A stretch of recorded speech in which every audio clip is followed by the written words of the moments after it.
de lettres qu'on a tendance à mal prononcer en anglais. Apparemment, vous aimez bien les vidéos sur la prononciation. Abonnez-vous! Il y a un peu de tout dans cette vidéo, il y en a des courantes, des moins courantes, des difficiles, des moins difficiles. Vous ferez le tri. Numéro 1, le G et le H, GH. La plupart du temps, on ne prononce pas du tout, comme dans le nombre 8. Voilà, c'est E-I-G-H-T, on ne prononce pas le GH. Donc c'est la règle générale. Donut, daughter, pareil. Vous avez quelques exceptions comme tough, vous prononcez comme un F, mais c'est des exceptions. Le LK, on ne prononce pas le L, comme walking, talking, folk.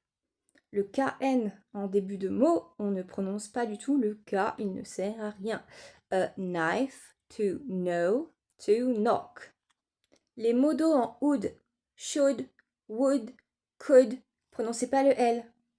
Alors celui-là, tout le monde le sait, mais personne ne le fait. Il faut prononcer le H au début des mots. Et oui, c'est important parce que parfois on peut confondre les mots. Si par exemple je vous dis eat sans prononcer de H, ça veut dire manger. Et si je vous dis heat, ça veut dire la chaleur. Le AW au milieu d'un mot ou au début d'un mot qui se prononce O. Alors, si vous préférez l'accent britannique, vous prononcez O. Si vous préférez l'accent américain, vous prononcez O.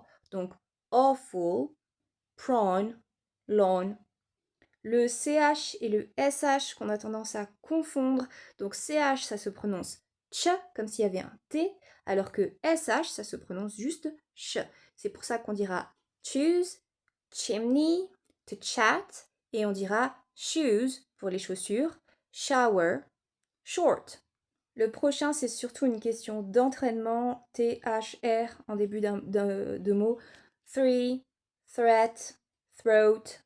Il faut s'entraîner. Le GN au milieu d'un mot. Alors en français, pardon, on prononce gn. Pas en anglais. En anglais, on va prononcer le G, g, et le N, n.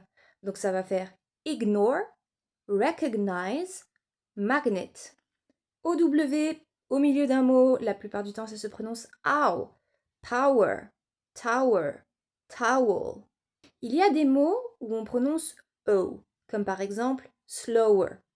Mais en général, ces mots-là, c'est qui viennent d'un mot qui à la base est plus court. Par exemple, pour slower, le mot à la base c'est slow, lent.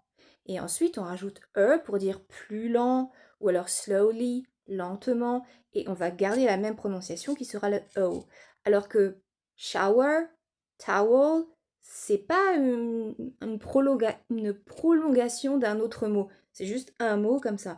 Donc, si c'est une prolongation et que le mot à la base, il se dit oh, dans ce cas, vous gardez le oh. Par contre, si c'est juste un mot tout seul qui n'est pas la prolongation de quelque chose, c'est ow. Et le dernier, c'est IE au milieu d'un mot. En général, vous faites pas trop l'erreur, mais ça arrive quand même. Donc, niece, peace, field. Et on peut pas tout corriger en une fois, alors prenez votre temps. Bye!